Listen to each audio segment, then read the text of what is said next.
வணக்கம், welcome to my channel. Bharat karma healing centre சார்பாக ஜோதிடர் நல்ல பிரம்மா பேசுகின்றேன். தற்பொழுது நாம் தமிழ் மாதமான மார்கழி மாத ராசி பலன்களை லக்னத்தின் அடிப்படையிலே எவ்வாறு இந்த மாதம் உங்களுக்கு இருக்கும் என்பதை காணவிருக்கின்றோம். வழக்கமாக நாம் சந்திரனை அடிப்படையாக கொண்டு உங்களுடைய ஜென்ம நட்சத்திரத்தின் அடிப்படையிலும் ராசியின் அடிப்படையிலும் பலன்களை பார்த்து வந்தோம். ஆனால் ஒருவருடைய ஜனன ஜாதகத்திலே எவை மிக மிக முக்கியம் என்றால் லக்னம். லக்னம் என்பது சூரியனை அடிப்படையாக கொண்டே அறியப்படும். அப்படிப்பட்ட லக்னம் என்பது உங்களுடைய ஜாதகத்தை நீங்கள் பார்த்தீர்கள் என்றால் லா என்று தமிழிலே எழுதி ஒரு கோடு போட்டிருப்பார்கள், ஆங்கிலத்தில் அசண்டன்ட் என்பார்கள். அப்படிப்பட்ட லக்னத்தின் அடிப்படையில் தான் யார் யார் யோகக்காரர்கள், யார் யார் அசுபர்கள் என்பது தெரிய வரும். இவை மூலமே நாம் முழுமையான பலன்களை தெரிந்து கொள்ள முடியும். இதுவரை நாம் ராசியின் அடிப்படையிலே பலன்களை பார்த்து வந்தது, அவை மூலம்தான் உங்களுடைய பிறந்த திசை தெரிய வரும், ஜென்ம நட்சத்திரத்தின் அடிப்படையிலே. ஆனால் லக்னத்தின் அடிப்படையில் தான் யோகர்கள் யார் என்பதை இனி நாம் லக்னத்தின் அடிப்படையில் ஒவ்வொரு லக்னத்திற்கான பலன்களை காணலாம். தமிழ் மாதமான மார்கழி மாதம் 2018 டிசம்பர் மாதம் 16ஆம் தேதி என்று பிறக்கிறது. அன்று பிறக்கின்ற மார்கழி மாதமாகப்பட்டது 2019 ஜனவரி மாதம் 14ஆம் தேதி வரை நடக்கும். தமிழ் மாதம் என்பது சூரியனை அடிப்படையாக கொண்டு மாதங்கள் பிறக்கின்றது. இதுவரை விருச்சக ராசியில் இருந்த சூரிய பகவான் டிசம்பர் மாதம் 16ஆம் தேதி என்று மார்கழி மாதத்துக்குரிய ராசியான தனுசிலே அமர்வார். பொதுவாக தமிழ் ஜோதிடமாகப்பட்டது சூரியனை அடிப்படையாக கொண்டு லக்னம் என்பதை எடுத்துக்கொள்கிறார்கள். மேலும் சந்திரனை அடிப்படையாக கொண்டு உங்களுடைய ஜென்ம நட்சத்திரத்தின் அடிப்படையிலே திசைகள் அமைக்கிறார்கள். இவைகள் இரண்டில் எது முக்கியம் என்று பார்க்கின்ற பொழுது லக்னமே பிரதானம், லக்னமே மையப்புள்ளி. லக்னத்தின் அடிப்படையில் தான் எவர் எந்தெந்த கிரகங்கள் உங்களுக்கு யோகக்காரர்கள், மேலும் எந்த கிரகங்கள் அசுபர்கள் என்பது தெரிய வரும். திரிகோணாதிபதியும் கேந்திராதிபதியும் உங்களுக்கு நற்பலன்களை கொடுக்கக்கூடியவர்கள். இயற்கை சுபராகவோ இயற்கை அசுபராக இருந்தாலும் கோணத்திற்கோ கேந்திரத்திற்கோ அதிபதியாக வருகின்ற கிரகங்களுடைய திசைகள் புத்திகள் அந்திரம் மிகுந்த யோகத்தை தரும். எனவே சூரியனை அடிப்படையாக கொண்ட லக்னத்தின் அடிப்படையிலே கால புருஷ தத்துவத்தின் முதலாவது லக்னமான மேஷ லக்னத்திற்கு இந்த மார்கழி மாதத்தில் எவ்வாறு பலன்கள் இருக்கும் என்று பார்க்கின்ற பொழுது உங்களுடைய லக்னாதிபதி செவ்வாய் பகவான், உங்களுடைய லக்னத்திற்கு யோகக்காரர்கள் யார் என்று பார்க்கின்ற பொழுது சந்திரன், சூரியன், குரு. அவ்வாறு இருக்கின்ற வரையில் 5ஆம் இடத்துக்குரிய சூரிய பகவான் இந்த மார்கழி மாதத்தில் 9ஆம் இடத்துக்கு வருவது, 5க்கு 5ஆம் இடத்தில் அமர்வது மிக சிறப்பான யோக பலன்களை எல்லாம் சூரியனால் நீங்கள் பெறப்போகின்றீர்கள். இருந்தாலும் இந்த மார்கழி மாதத்தில் அவர் சனியோடு சேர்க்கப் பெறுகின்றது. தந்தை மகன் உறவுக்கிடையே விரிசல்கள் ஏற்படலாம். இதே பெண்ணாக இருந்தால் தந்தை மகள் உருவாகப்பட்டது மிகவும் பலப்பெறும். இந்த மாதத்தை பொறுத்தவரை சூரியனாகப்பட்டவர் 5க்கு 5ஆம் இடத்தில் 9ஆம் இடத்தில் அமர்வது உங்களை பொறுத்தவரை அரசாங்கத்தில் மிகப்பெரிய ஆதரவும் ஆதாயமும் அடையக்கூடிய நிலையிலும், மேலும் 9ஆம் இடம் என்கின்ற பாக்கியஸ்தானத்தில் 5க்குரிய அமர்வதனால் மிக சிறந்த அதிர்ஷ்டத்தையும் இந்த மாதத்தில் நீங்கள் பெறுவீர்கள். மேஷ லக்னத்திற்கு அடுத்தபடியாக ரிஷப லக்னம் என்று பார்க்கின்ற பொழுது உங்களுடைய லக்னாதிபதி சுக்கிர பகவான். அப்படிப்பட்ட சுக்கிர பகவான் இந்த மார்கழி மாதத்தில் ஜனவரி மாதம் 1ஆம் தேதி அன்று சூரியனோடு சேர்க்கை பெறுகிறார். மேலும் புதன், சூரியன், சனி மற்றும் சுக்கிரன் இந்த 4 கிரக சேர்க்கையாகப்பட்டது ஜனவரி மாதம் 1ஆம் தேதி அன்று ஏற்படுகிறது. மேலும் 8ஆம் இடத்தில் சூரியன் வருகிறார். இதுவரை உங்களுடைய ராசிக்கு 7ஆம் இடத்தில் இருந்து உடல் நலத்தில் சற்று உஷ்ண சம்பந்தப்பட்ட பிரச்சனைகளை கொடுத்தவர் தற்பொழுது மார்கழி மாதத்தில் 8ஆம் இடத்துக்கு வருகிறார், சனியோடு சேர்க்கை பெறுகிறார். இருந்தாலும் வாகனத்தில் செல்லும் பொழுது சற்று எச்சரிக்கையாக இருக்க வேண்டும். மின்சாரம் மற்றும் நெருப்பு சம்பந்தப்பட்ட துறையில் இருப்பவர்கள் சற்று எவற்றிலும் கவனமாக செயல்பட வேண்டும், கவனமாக கையாள வேண்டும் என்று கேட்டுக்கொள்கிறேன். இருந்தாலும் உங்களுடைய லக்னத்திற்கு 4ஆம் இடத்துக்குரியவர் தான் சூரிய பகவான். அப்படிப்பட்ட சூரிய பகவான் சுகஸ்தானாதிபதி. அவர் 2ஆம் இடம் என்கின்ற தன்னம், குடும்பம், வாக்கு, கல்வியை பார்ப்பதினால் அவற்றிலே இந்த மாதத்தை பொறுத்தவரை உங்களுக்கு நற்பலன்கள் ஏற்படும். அடுத்ததாக மிதுன லக்னம். மிதுன லக்னத்திற்கு அதிபதி புதன் பகவான். புதனும் சூரியனும் எப்பொழுதும் நட்பு கிரகம். ஒருங்கிணைந்தே செல்லக்கூடியவர்கள். ஒரு மாதத்துக்கு ஒரு முறை சூரியன் மாறுகிறார் என்றால் எப்பொழுதும் சூரியனோடு நெருக்கமாகவே இருக்கக்கூடியவர் புதன் பகவான். அப்படிப்பட்ட புதன் பகவானை லக்னாதிபதியாக பெற்ற உங்களுக்கு இந்த மாதத்தில் சூரியனும் புதனும் சேர்க்கை பெறுகின்ற யோகமாகப்பட்டது அற்புதமான புதன் ஆதித்ய யோகம். மேலும் சுக்கிரனோடும் சேர்க்கை பெறுகிறார். உங்களோட லக்னத்திற்கு யோகக்காரர்கள் யார் என்று பார்த்தால் சுக்கிரன், சனி போன்றவர்கள் யோகக்காரர்கள். இந்த மாதத்தை பொறுத்தவரை ஜனவரி மாதம் 1ஆம் தேதி அன்று மிக அற்புதமான கூட்டமாக சுக்கிரன், சனி, புதன் சேர்க்கையாகப்பட்டது சூரியனோடு ஏற்படுவதனால் மிகப்பெரிய ராஜயோகத்தை எல்லாம் இந்த மார்கழி மாதத்தில் நீங்கள் பெறுவீர்கள். அடுத்ததாக கடக லக்னம். கடக லக்னத்திற்கு 2ஆம் இடத்துக்குரியவர் சூரிய பகவான். உங்களுடைய லக்னாதிபதி சந்திர பகவான். பொதுவாக சந்திரனுடைய ராசியிலே சூரியன் வருகின்ற பொழுதுதான் ஆடி மாதம். அந்த மாதத்திலே சூரியன் சக்தியை இழந்து விடுவார். ஆகையால் ஆடி மாதத்திலே அம்மனை மிகுதியாக கும்பிடுவோம். அப்படிப்பட்ட சூரியன் பலம் இருக்கின்ற இடமாகப்பட்டதே கடகம்.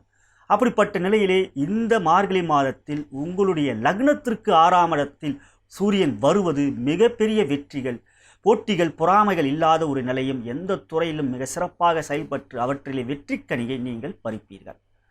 அடுத்த லக்னமாக பார்க்கின்ற பொழுது சிம்ம லக்னம்.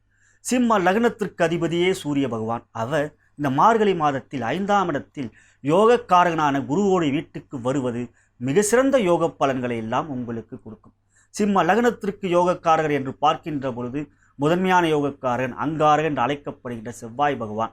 அதற்கு அடுத்தபடியாக குரு பகவான். ஆகையால் 5ஆம் இடத்துக்கு வருகின்ற சூரியன் தனுசிலே அமர்கின்றவர் குருவோடைய வீட்டில் அமர்வதனால் ராஜகிரகமான சூரியன் மிக மிக யோக பலன்களையும் புத்திசாலித்தனத்தையும் அதிமேதாவித்தனத்தையும் உங்களுக்கு கொடுத்து எல்லாவற்றையும் சாதனைகள் படைக்கக்கூடிய வெற்றியைத்தான் இந்த மார்கழி மாதத்தில் நீங்கள் பெறுவீர்கள். அடுத்த லக்னமாக கன்னி லக்னம். கன்னி லக்னத்திற்கும் அதிபதி புதன் பகவான். புதனை நட்பு கிரகமாக கொண்டவர் தான் சூரியன். இருந்தாலும் உங்களுடைய லக்னத்துக்கு சூரியன் விரையாதிபதி. அவர் 4ஆம் இடம் என்கின்ற சுகஸ்தானத்தில் இருப்பதனால் மருத்துவ செலவுகள் ஏற்படக்கூடிய ஒரு நிலை இருக்கிறது. மேலும் சுபகாரியங்களுக்கு நீங்கள் செலவு செய்யக்கூடிய ஒரு நிலையாகவும் இந்த மார்கழி மாதத்தில் உங்களுக்கு இருக்கும். எப்படி பார்ப்பினும் யோகாதிபதி கன்னி லக்னத்திற்கு என்று பார்க்கின்ற பொழுது சனி பகவான், சுக்கிர பகவான். அப்படிப்பட்ட சனியோடு சேர்க்கை பெறுகின்ற சூரியன் மிக சிறந்த யோகத்தை தான் செய்வார். எனவே இந்த மாதத்தை பொறுத்தவரை சனி, சூரியன், சுக்கிரன், புதன் சேர்க்கையாகப்பட்டது ஜனவரி மாதம் 1ஆம் தேதி முதல் கன்னி லக்னத்தில் பிறந்த உங்களுக்கு மிகுதியான யோகத்தை கொடுப்பார். அடுத்ததாக துலா லக்னம். துலா லக்னத்திற்கு அதிபதி சுக்கிர பகவான். யோகாதிபதிகள் என்று பார்க்கின்ற பொழுது சனீஸ்வர பகவான் மற்றும் புதன் பகவான். இங்கு சூரியனோடு இந்த 3 கிரகங்களும் சேர்க்கை பெறுகின்ற அற்புதமான மாதமாகவே இந்த மார்கழி மாதம் பிற்பகுதியே உங்களுக்கு இருக்கும். எனவே 3ஆம் இடத்தில் இத்தகைய சேர்க்கையாகப்பட்டது மிகப்பெரிய வெற்றியையும் மிகப்பெரிய யோகத்தையும் ஒரு சேர 9ஆம் இடத்தை 4 கிரகங்கள் பாக்கியஸ்தானத்தை பார்ப்பதும் அற்புதமான ராஜயோகத்தையும் மகாராஜயோகத்தையும் துலா லக்னத்தில் பிறந்த உங்களுக்கு இருக்கும். அடுத்த லக்னமாக பார்க்கின்ற பொழுது விருச்சக லக்னம். விருச்சக லக்னத்திற்கு அதிபதி செவ்வாய். யோகாதிபதிகள் சந்திரன், சூரியன், குரு.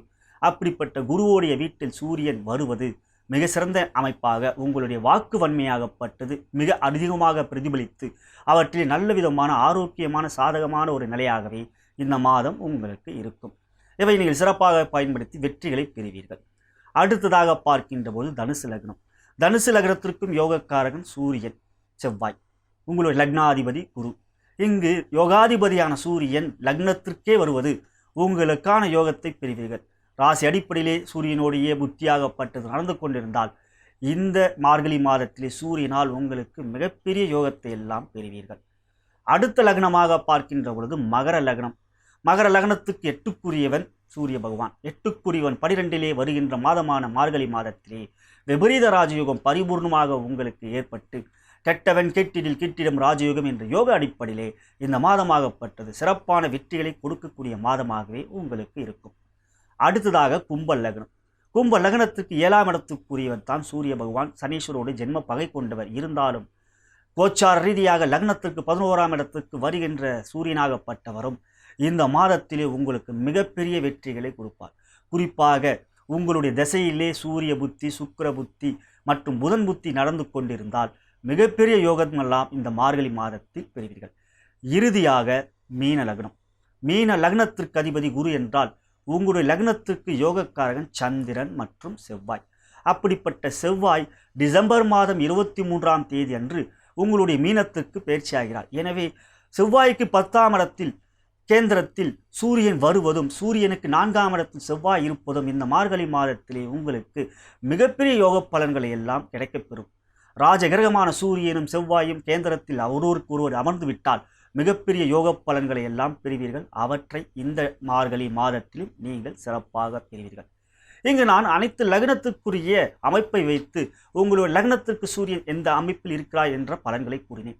தசாபுத்திகளிலே நான் கூறிய யோகக்காரர்களுடைய தசாபுத்தி அந்தரம் நடந்து கொண்டிருந்தால் இந்த மார்கழி மாதத்தில் சூரியன் மிக பலமாக காலபுருஷ தத்துவத்தின் அடிப்படையிலே 1க்கு 9ஆம் இடத்தில், அதாவது மேஷம் என்பது காலபுருஷ தத்துவத்தின் முதலாவது இடம், அதற்கு 9ஆம் இடமான பாக்கியஸ்தானத்தில் சூரியன் அமர்கின்ற மாதம் தான் மார்கழி மாதம். ஆகையால் தான் மார்கழி மாதத்திலே இறை வழிபாடுகள் மிகவும் அதிகமாக செய்வார்கள். மார்கழி மாதம் சிறப்பான மாதமாக அறியப்படுகின்ற ஒரு நிலை.